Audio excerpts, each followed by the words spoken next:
Okay, so ons het hierdie nog nooit as 'n gesin saam gedoen nie. Want Papa het al baie, ons het nog nooit dit gedoen nie.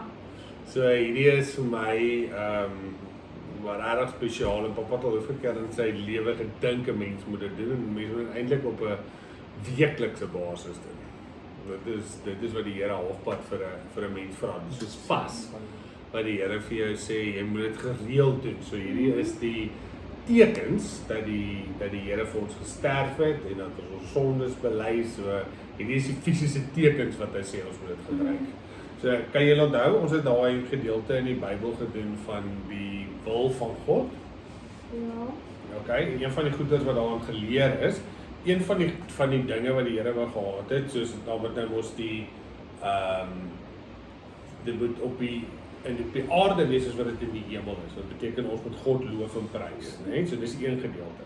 So die Here moet die hele tyd geprys word. Die tweede gedeelte wat gebeur het is God het ons nou geskaap om deel te wees van sy gesin, deel te wees van ons is mos die kinders van God, né? Child of God. So daai gedeelte het gebeur, maar die Here wil hê ons moet 'n verhouding met hom hê. So die verhouding is opgemors deur sonde in die tyd van Eden. Okay, met Adam en Eva.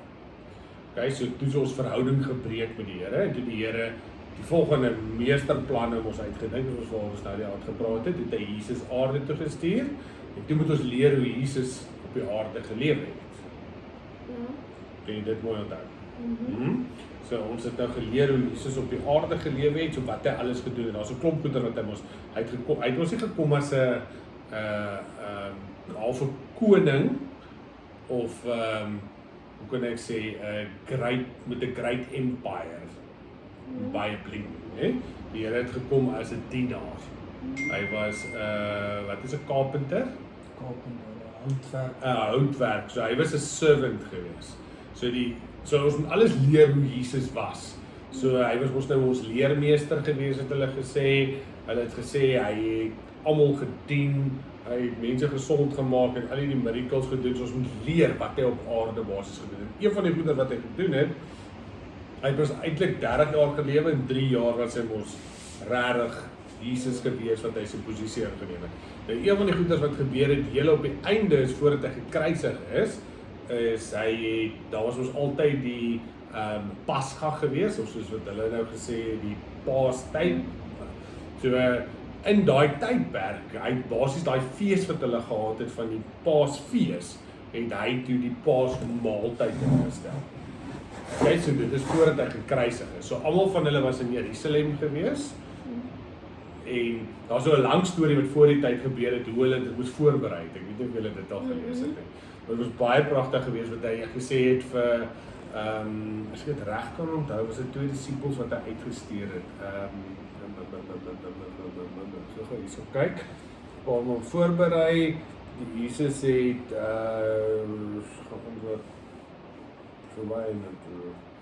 okay, maar Jesus het 2 dissipels uitgestuur vooruit en hy het gesê julle gaan mense nou in die dorp kry met daai mense wat julle die Paastyd voorberei. Kan onthou het nou die ons so 'n video gekyk. Dit was op daai, was dit nie op die jaar dit was op die Chosen gewees. Kan onthou wat dit is dit? Hulle dit die Shabbat genoem. Ja, so in die is Joodse Shabbat? tyd, Shabbat is in die Joodse geloof, het hulle spesifiek op Vrydag aand, dan kom hulle by mekaar en hulle eet saam. Dit is Shabbat en dan is dit soos wat ons byvoorbeeld die in die NG Kerk doen ons mos die geloofsbelijdenis. Die Jode doen die Shabbat en dan het hulle soos die geloofsbelijdenis wat hulle dan basies opsê. So Vrydag aand kom hulle by mekaar om Shabbat te vier. Dus vir hulle die Shabbat was eintlik op 'n Saterdag gewees, nie soos wat ons op 'n Sondag te doen. Okay. Word voorberei.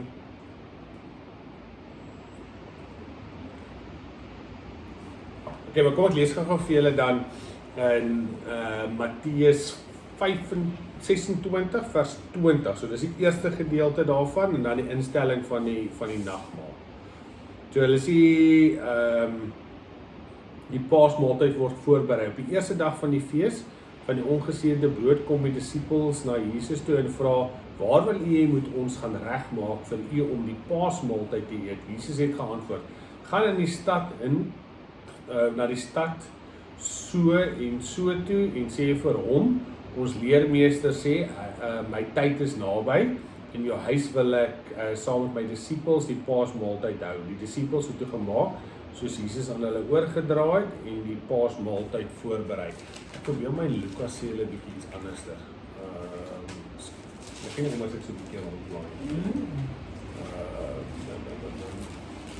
Lukas het hy 2 dissipels gesê, maar daar was eintlik 'n wonderwerk geweest daar. Dis hoekom ek dit vir julle wil graag lees.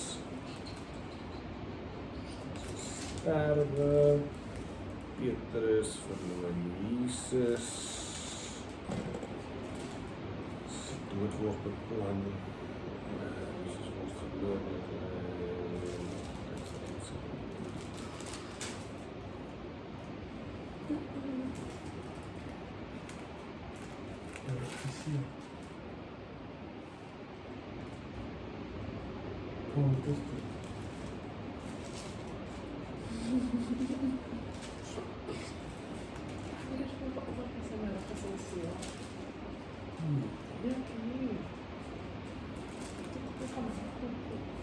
Die Paasmaaltyd word gereed gemaak. Dit is in Lukas 22 vers 7. Die dag van die ongesuurde brood waarop die Paaslam geslags moet word, het aangebreek. Jesus stuur toe vir Petrus en vir Johannes vooruit met die opdrag, gaan berei die Paasmaaltyd voor vir ons voordat ons kan eet. Hulle vra hom, waar wil jy moet ons dit voorberei? Toe antwoord hy hulle, kyk, net soos julle die stad ingaan, sal 'n man wat 'n kruik water dra julle ontmoet, gaan saam met hom tot in die huis waar hy ingaan, en sê vir die eienaar van die huis, ons leermeester vra u, waar is die kamer waar ek met my dissipels die Paasmaaltyd kan eet? En hy sal julle 'n groot boefretrek wys waar klaar daarvoor ingerig is. Daar moet julle dit voorberei. Hulle het gegaan en gekry net soos Jesus vir hulle gesê het en die Paasmaaltyd voorberei. Dit is eintlik amazing, né? So dit is hoe die een disipel Matteus dit sien en hoe die ander disipel basies Lukas dit gesien het. Die instelling van die Nagmaal. Ek gaan sommer aanhou vir ons dan in Lukas te lees, né? Toe dit tyd was, het Jesus aan die tafel gegaan en die apostels saam met hom. Hy sê toe vir hulle, ek het baie daarna uitgesien om hierdie Paasmaaltyd saam met julle te eet, voordat ek ly. Ek sê vir julle, ek sal dit nie weer eet, voordat dit in die koninkryk van God sy volle betekenis gekry het.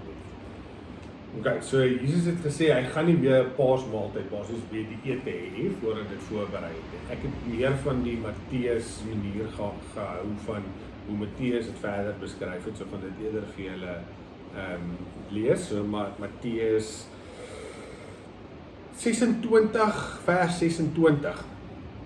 So die instelling van die Nagmaal. En terwyl hulle eet, het Jesus brood geneem en die seën gevra. Daarna het hy dit gebreek en vir sy dissipels gegee met die antwoord, neem, eet, dit is my liggaam.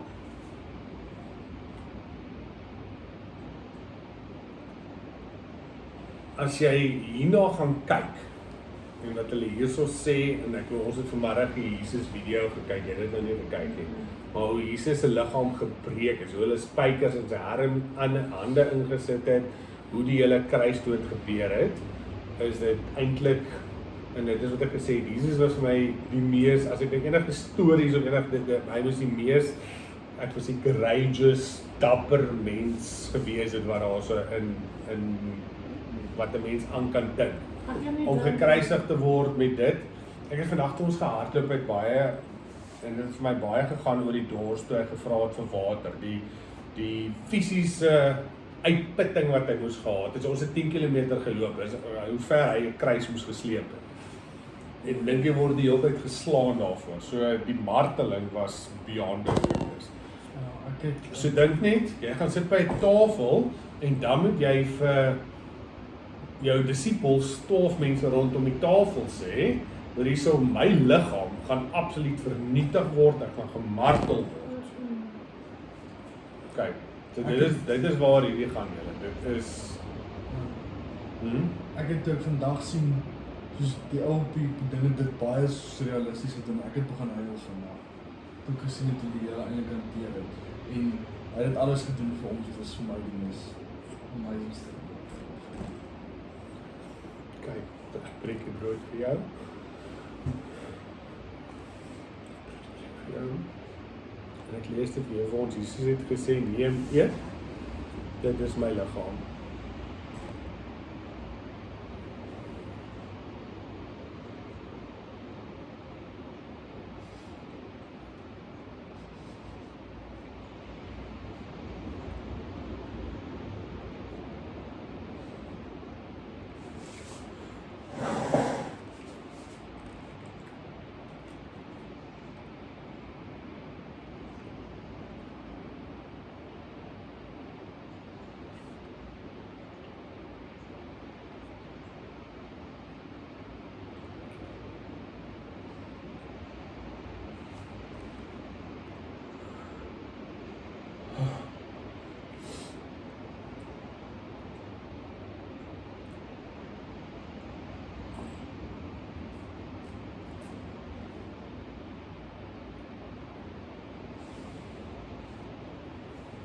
Ek lees verder vir ons.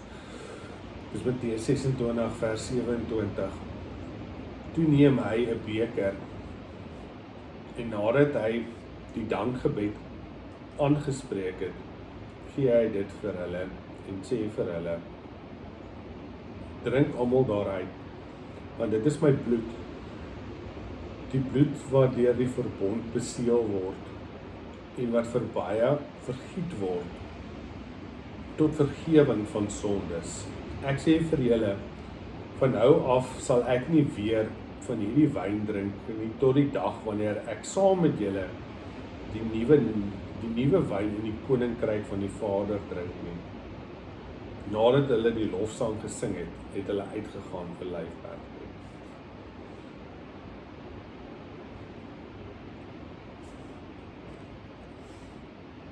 Okay, so die wyn wat ons drink is Jesus se bloed wat gevloei het. En dit is vir al ons sondes. En baie kere as ons voel mense doen iets verkeerd teenoor ons en ons moet vergewe, is dit vir my hierdie is die mees amazingste ding wat Jesus gedoen het. Maak nie saak hoeveel sondes ons doen nie, hy vergewe ons. So dit beteken ons moet ander vergewe. Dit is waarvoor sy bloed gevloei het. Die ander gedeelte wat vir my uitstaan nie uit, so dink net, jy moet sterf vir wat ander verkeerd doen. Ons kan dit nie imagine nie. Ons wil nie ander mense se foute en gestraf word vir ander mense se foute nie, maar dit is wat Jesus vir ons aan die kruis gedoen het. So kom ons gebruik die wyn as Jesus se bloed wat vir ons gevloei het.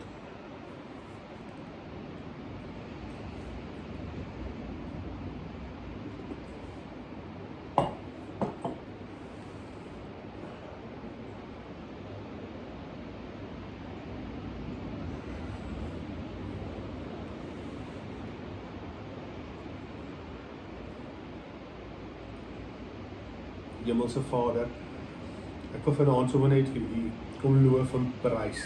Here, ek dink nie ons sal ooit in ons lewens kan besef wat U vir ons aan die kruis gedoen het nie. Ek dink nie ons sal ooit die pyn, die smart, die hartseer daar kan verstaan nie.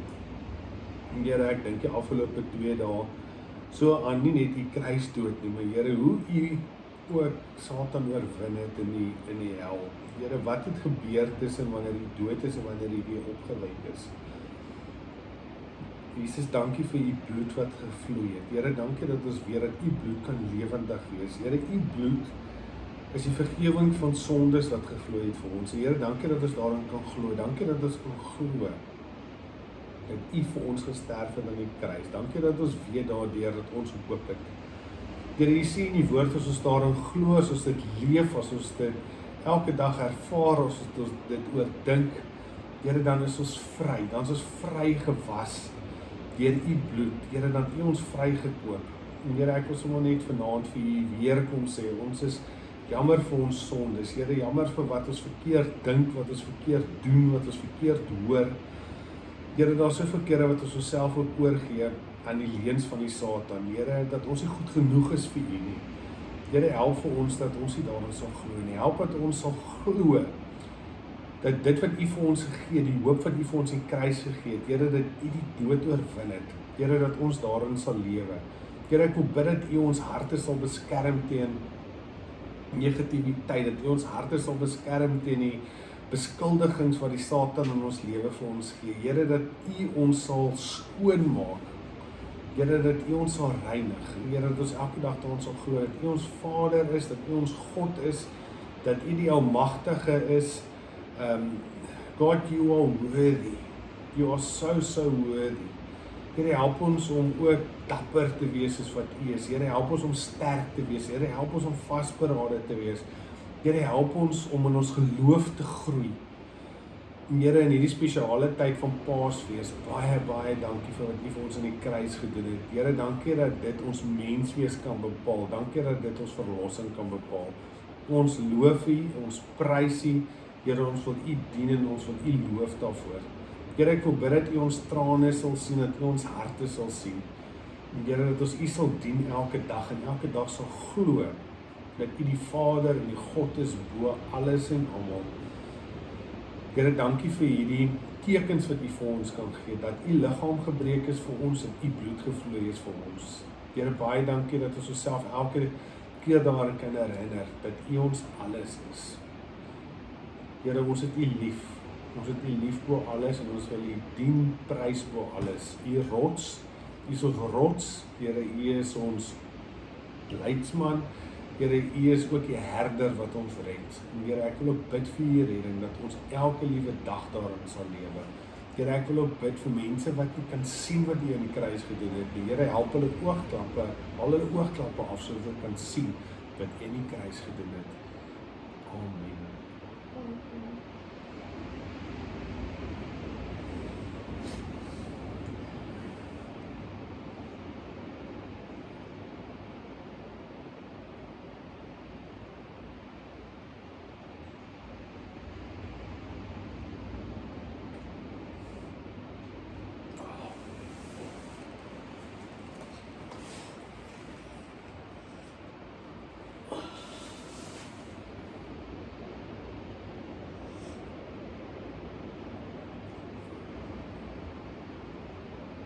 So, julle.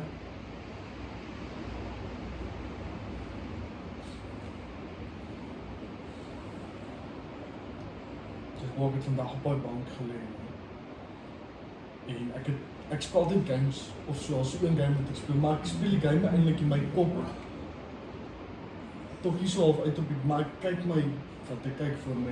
Hulle het daai eerste spyker in sy hande ingeslaan en ek was so spul. Maar denk ek doen moun ons, ek het nou die dag gemoun oor 'n splinter in my vinger. Toe daai tweede spyker inslaan, sit ek my foon neer. En toe daai spykers se goeders met sy voete inslaan. Toe loop my trane. Dit is nie eers vir homself wat hy dit gedoen het. Hy was onskuldig geweest. En nou vir ander mense, vir ons, vir my gedoen. Yep. Dis vir my die ergste van alles. Maar sissie, Vir alles wat jy verkeerd doen, wat jy verkeerd doen. wat nie? Het God dit vir die Here gevra om dit te doen? Vir Jesus het gevra om dit Dis te die doen. meesterplan. Maar wat vir my baie special in the shack was, is die ou het gesê, maar jy het jou seun het gelos om dit te doen. En die ding is, wat hy gesê het, wat God gesê het, ek weet nie so waar of al, maar God is elke liewe stap, elke liewe gedeelte. Want hy saam met die Here, hy het gesê, hy het saam met die Here na die kruis gaan, en hy het self alles Maar jy het die teken daarvan gesien. In die shack. Hulle wys, Daai die teken. God Ja. wys mos hoe hy ook die merk aan sy hande het. En dit is die drie-enige God. En, Ja. Jesus was nie alleen, ek wil hy dit op die kruis gesê, en ek dink hy 10-10-1, omdat hy mens geword het, het hy alleen gevoel, dit is sy menslikheid, so het eintlik deur te sê, my God, waarom het U my verlaat, het hy eintlik gewys hy's mens, maar ek dink nie, God het hom verlaat, dis juist God wat hom daar ondersteun het, dis juist God wat hom na dit gevat. Maar die ander ding wat ek moes op 'n nou dag gesê, In die kerk praat hulle nooit oor die hel nie. Hulle praat nooit oor wat die duiwel doen nie. Maar as jy nie gaan leer oor wat met die duiwel aangaan, wat die duiwel doen, gaan jy nooit verstaan waarvan jy eintlik gered is nie. Ja. Verstaan maar wat ek sê? Nee, sê. Dis vir my so, soos ek moes pap gesê, dit wat ek het gekyk, en die aanvalle wat daar uitkom, en hoe die duiwel operate, die goeders wat in jou kop sit, jy's letterlik, as jy nie die Here volg, gaan jy dood. Word jy so met die duiwel gegooi. Dis wat hy die hele tyd in jou gaan doen. En hulle die Here, of God het mos voor Jesus gesê, jy moet die 10 gebooie volg. Mens moet niemand ooit reg kry. So dit beteken dat almal sou hel toe gaan. Almal sou saam met die duiwel gaan brand. En toe kom Jesus. En dit is wat hulle die genade doen. God het tot dit bewerkstellig. Ons kan net nie deur hulle eie krag. Ek het gedink, ek wil daar so 'n mamma hulle so kompleks sien, hè? Want ek gaan Paaseiers koop en dan 'n briefie vaststapel, soos 'n Christelike briefie, Ja. en dan vir mense gaan eindig. Want ek dink nie daar's baie Christen en ek dink nie daar is so nou, hoe kan jy sê neighbor, wat sê mens neighborly, daar's nie baie Mense wat omgee vir mekaar. omgee vir mekaar. Ja. En dan sal hulle my miskien help met 'n stuk wat ek uit die Bybel uit